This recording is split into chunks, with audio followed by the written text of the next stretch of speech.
Je m'appelle Mohamed Benyaïch, j'ai 32 ans et voilà, je suis enseignant. Je pratique la boxe thaï, le kickboxing depuis très très jeune. Je m'appelle Raja, j'ai 20 ans. Je fais des études pour devenir institutrice maternelle et je suis l'une des responsables du projet Kaiser Street. J'ai commencé par les arts martiaux vers l'âge de 14-15 ans quand j'ai vu que je ne savais pas shooter dans un ballon. Et au fur et à mesure des années, la pratique s'est accentuée et on en a fait plus qu'une passion. Et c'est devenu plus que ça, on dirait même un mode de vie. Alors on a fondé Kaiser il y a 3 ans.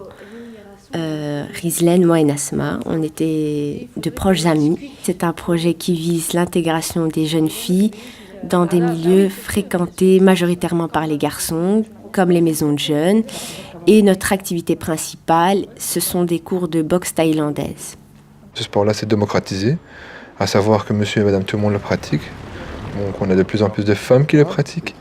Mais quand je dis monsieur et madame tout le monde, ça veut dire des employés de banque, des médecins, des kinés, des étudiants, des ouvriers, un peu de tout.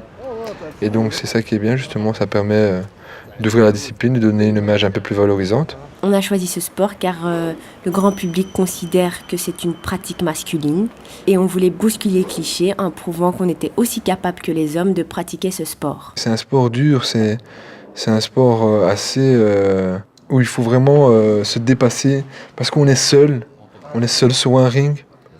Et je pense que si les femmes pratiquent ce genre de sport, ça la mettra dans des situations qui peuvent se refléter dans la vie courante. C'est une discipline, y a des règles, y a certaines choses à respecter.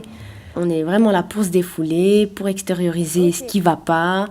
La vie est simple pour personne, donc je pense qu'on a tous besoin de souffler un bon coup et chacun sa manière. Et nous, c'est avec la boxe. Et généralement, les boxeurs sont non-violents.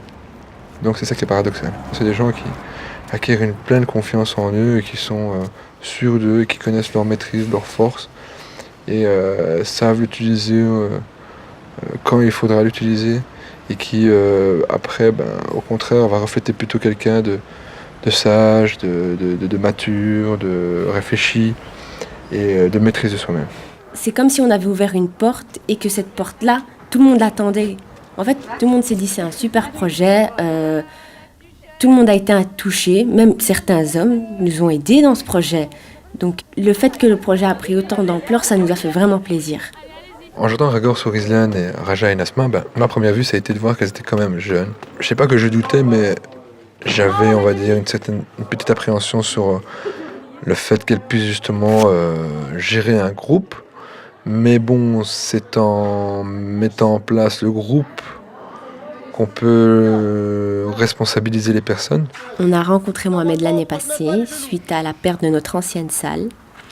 Il nous a aidés au niveau de la salle, car il nous la prête gratuitement, et aussi au niveau de ces jeunes, car c'était un club de boxe masculin. Et il nous a vraiment introduits, il nous a mis à l'aise, il nous a permis de nous faire accepter par les autres. Maintenant, les filles sont complètement intégrées, on va dire, à la structure du club.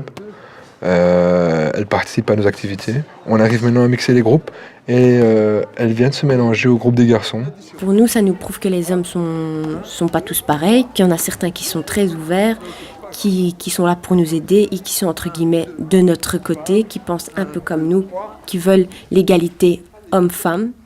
Et Mohamed, ça a été vraiment un tremplin, il nous a vraiment beaucoup aidés.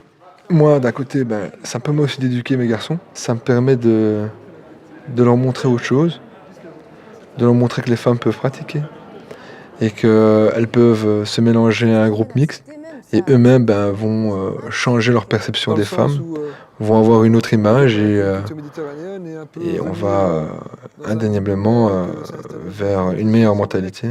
Moi, j'espère en tout cas être plus tard une femme autonome. J'espère vivre dans un Bruxelles où les femmes et les hommes seront égaux et vivre sans discrimination. Le fait que vous soyez venu à ma rencontre, ça m'a permis justement de voir qu'il y avait des filles entrepreneurs dans les quartiers. Ça faisait plaisir parce que des filles justement qui se prennent en charge au niveau des projets, ça fait plaisir et ça donne envie d'aider. Et donc quand on vient justement proposer des choses comme ça, on ne peut que tendre la main, quoi. En tout cas, pour nous, le projet, ça a été que du positif. Ton aide ton soutien, ça nous a permis de voir que les hommes aussi voulaient l'égalité, aussi voulaient la mixité, que vous n'êtes pas au-dessus de nous comme on n'est pas au-dessus de vous et qu'on est tous égaux. Donc ça nous pousse vraiment à continuer notre projet et à nous battre pour nos opinions.